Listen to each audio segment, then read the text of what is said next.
Ni hao, everyone, and welcome to Monday, July 1st, 2024. I'm Joe Pratt, keeping you informed of what's happening in the world.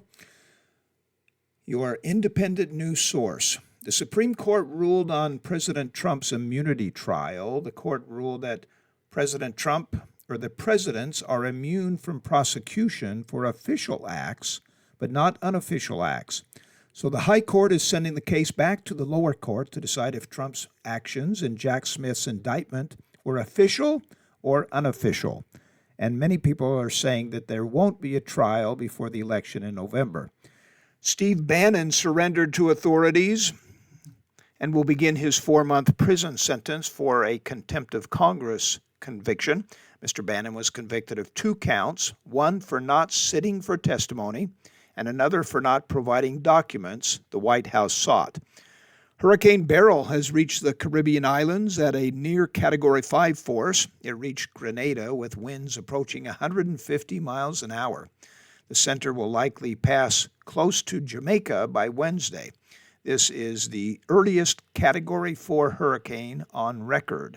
No reports of any deaths or major damage yet. We'll keep you updated. In other weather issues, temperatures in the Washington, D.C. area reached over 100 degrees and got so hot that a wax statue of Abraham Lincoln melted in the heat. A Ukrainian author, Victoria Amelina, began writing a book about the Russian-Ukraine war and the war crimes that she was seeing, and then suddenly she was killed by a Russian missile strike. The book that she was writing wasn't finished, but it will be published this February. Her husband was among a few others who finished and edited the book in order to prepare it for publication. The book will be titled Looking at Women, Looking at War, a War and Justice Diary.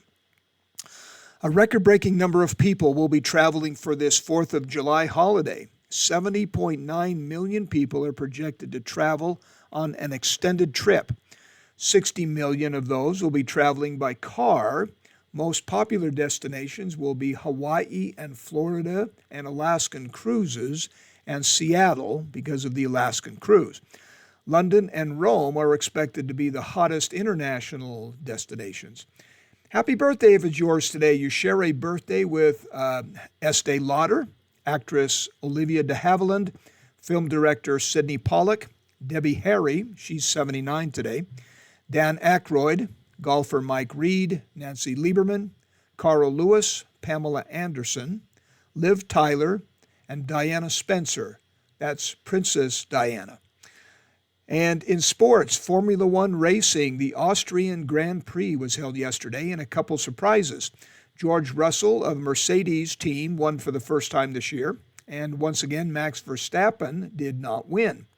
He took 5th. Second place went to Oscar Piastri of McLaren, and Carlos Sainz of Ferrari was 3rd, Lewis Hamilton 4th.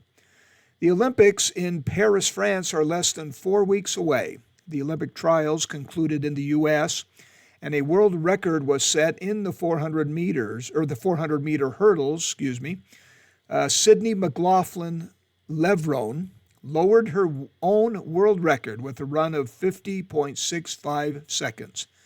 And Palestine will be fielding an Olympic team with 6 athletes, a woman. The 6 athletes will be competing in 5 events: boxing, judo, swimming, shooting, and taekwondo.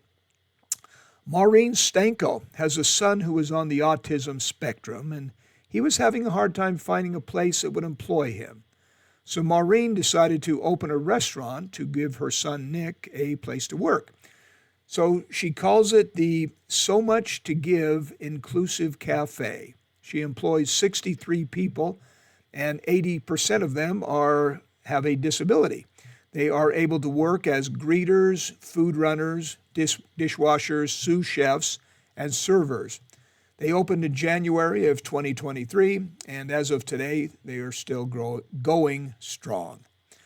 Russ Cook from the UK had a goal. He wanted to run across the African continent for charity, but he wanted to run lengthwise across the long part of Africa. He ran over 10,000 miles in 352 days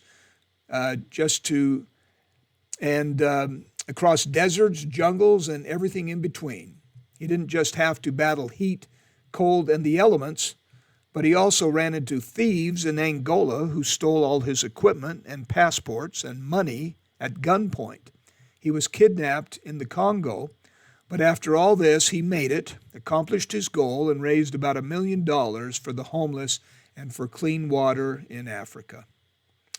Today's quote from the sacred works of the world's religions comes from the Christian New Testament, Matthew 18, 3 through 5. Quote, "Verily I say unto you, except ye be converted and become as little children, ye shall not enter into the kingdom of heaven.